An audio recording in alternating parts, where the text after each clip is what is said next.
महाराज की जय हो। अभी अभी सूचना मिली है कि गजनी का सुल्तान मोहम्मद गौरी दिल्ली पर आक्रमण करने की तैयारी में है। पृथ्वीराज चौहान इतना कमजोर नहीं कि मोहम्मद गौरी जैसे तुच्छ लुटेरे से भयभीत हो जाए। हम राजपूत हैं, राजपूत। हम किसी के आक्रमण से नहीं डरते। करने को हमला। 4 बांस 24 गज अष्ट अंगुल प्रमाण, ताव पर सुल्तान है मत चूके चौहान। हिंदू के अंतिम सम्राट पृथ्वीराज चौहान सन 1166 से 1192 चौहान वंश के हिंदू क्षत्रिय राजा थे, जो उत्तरी भारत में 12वीं सदी के उत्तरार्ध के दौरान अजमेर और दिल्ली पर राज्य करते थे। पृथ्वीराज को राय पृथ्वी के नाम से जाना जाता है। वो चौहान राजवंश के प्रसिद्ध राजा थे। पृथ्वीराज चौहान का जन्म अजमेर जिले के वीर राजपूत महाराजा सोमेश्वर के यहाँ हुआ था और इनकी माता का नाम कर्पूरी देवी था, जिन्हें पूरे 12 वर्ष के पश्चात पुत्र रत्न की प्राप्ति हुई थी। पृथ्वीराज के जन्म से राज्य में राजनीतिक खलबली मच गई थी। उन्हें बचपन में ही मारने के कई प्रयत्न किए गए, पर वो बचते रहे।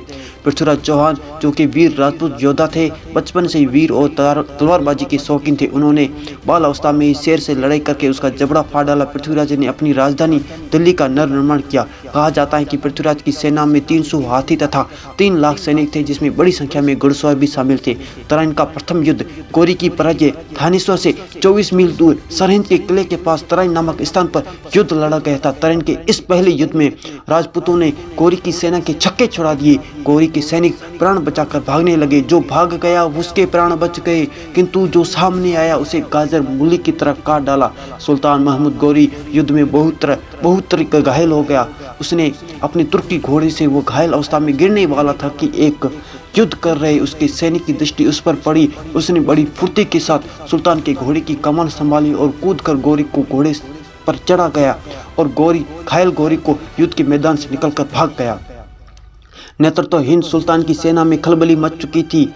अब तुर्की सैनिक राजपूत सेना के सामने भाग खड़े हुए। पृथ्वीराज की सेना ने 70 मील तक इन भागते तुर्कों का पीछा किया, पर तुर्क सेना ने वापस आने की हिम्मत नहीं की। इस तरह चौहान ने गौरी को 14 बार खदेड़ा। राजपूतों की प्रथा है कि वो निहत्थे दुश्मन पर हमला नहीं करते।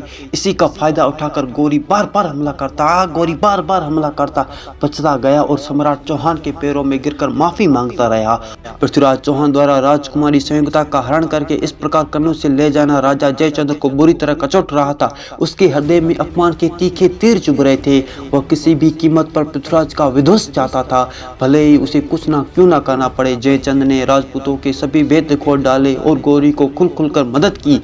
भयंकर युद्ध के बाद चौहान तथा राजा कवि चंद्रबदाई को बंदी बना लिया गया। युद्ध बंदी के रूप में उसे गौरी के सामने ले जाया गया और जहां उसने गौरी को घूर के देखा, गौरी ने उसकी आंखें नीचे करने का आदेश दिया। पृथ्वीराज ने कहा कि राजपूतों की आंखें केवल मृत्यु के समय नीची हो सकती है। ये सुनते ही गौरी आग बबूला हो गया।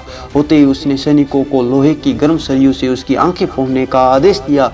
असल कहानी तो यहीं से शुरू होती है कि पृथ्वीराज को रोज अपमानित करने के लिए रोज दरबार में लाया जाता था और गौरी और उसके साथी पृथ्वीराज का मजाक उड़ाते थे। इन दिनों पृथ्वीराज अपना समय अपने जीवनी लेखक कवि चंद्रबदाई के साथ बिताते थे। चंद ने पृथ्वीराज रासु नाम से उसकी जीवनी कविता को पिरोई थी। उन दोनों को ये अवसर जल्दी प्राप्त हो गया। गौरी ने एक तीरंदाजी का खेल रखा।